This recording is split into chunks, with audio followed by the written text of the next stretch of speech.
Hi friends. நம்ம school டேஸில் mark rank இதெல்லாம் விட நம்மளுக்கு ரொம்பவே பயமுறுத்துன ஒரு விஷயம் இருக்குது. அதுதான் அந்த பள்ளிக்கூட பேய் கதைகள்.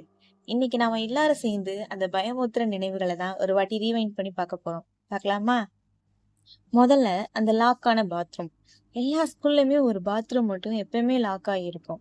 அங்கே ஒரு பொண்ணு லவ் ஃபெயிலியர் ஆகி சூசைட் பண்ணி இறந்துட்டாலாம், ஒரு பையன் ஃபெயில் ஆகி சூசைட் பண்ணி இறந்துட்டானா, இப்படிலாம் கதை கட்டி விட்டுருப்பாங்க.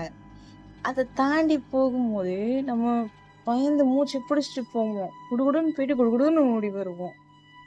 அடுத்து அந்த ராத்திரியில நடக்கிற சிலைகள். நைட்டு 12 மணிக்கு மேல ஸ்கூல்ல இருக்கிற காந்தி சிலையோ சரஸ்வதி சிலையோ நடந்து போய் தண்ணி குடிச்சிட்டு வரும்னு யாராவது கிளப்பி விட்டுருவாங்க.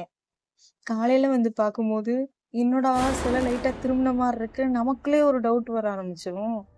இதுக்கெல்லாம் மேல ஒரு யூனிவர்சல் கதை இருக்கு. நீங்க கிராமத்துல படிச்சிருந்தாலும் சரி, சிட்டில படிச்சிருந்தாலும் சரி, இல்ல வேற வேற ஊரு, வேற வேற டிஸ்ட்ரிக்ட் எங்க படிச்சிருந்தாலும் சரி, இந்த யூனிவர்சல் கதை மட்டும் எந்த ஸ்கூல்லுமே மாறாது. நம்ம ஸ்கூல் இதுக்கு முன்னாடி சுடுகாடா இருந்துச்சாண்டா, சுடுகாட்டு மேலதாண்டா நம்ம ஸ்கூல்லையே கட்டியிருக்காங்க, இப்படிங்கிற கதை தான் அந்த கதை.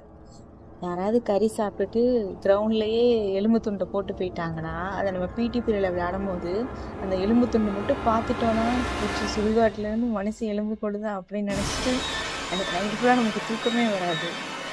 அப்புறம் அந்த மர்மமான ஆணி அடிச்ச மரம்.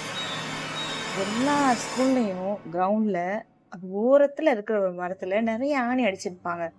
அது ஏன் அடிச்சிருக்காங்கன்னு தெரியல. உங்களுக்கு தெரிஞ்சா கமெண்ட்ல சொல்லுங்க. ஒரு பெரிய பேய ஒரு மந்திரவாதி ஆணி அடிச்சு கட்டி போட்டு வச்சிருக்காரு. அந்த ஆணியை மட்டும் புடுங்கிட்டோம்னு வச்சுக்கோ, அந்த பேய் அந்த மரத்தை விட்டு வெளியே வந்துடும் அப்படின்னு தான் அந்த கதை.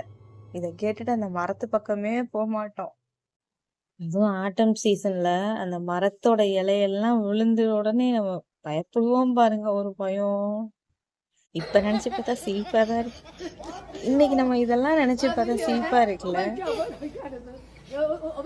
ஆனா அந்த வயசுல இதெல்லாம் நமக்கு உண்மையிலே பயம். உங்க ஸ்கூல்ல இதுல எந்த கதை ரொம்பவே ஃபேமஸ்? இல்லைன்னா வேற ஏதாவது விசித்திரமான கதை இருக்கா? நீங்க கேள்விப்பட்டிருக்கீங்களா? இருந்தா கமெண்ட்ல சொல்லுங்க. மறக்காம நம்ம லவ் ஃப்ரம் திவி சேனலையும் மிஸ்டிக் டேல்ஸ் பை திவ்யா சேனலையும் சப்ஸ்கிரைப் பண்ணிக்கோங்க.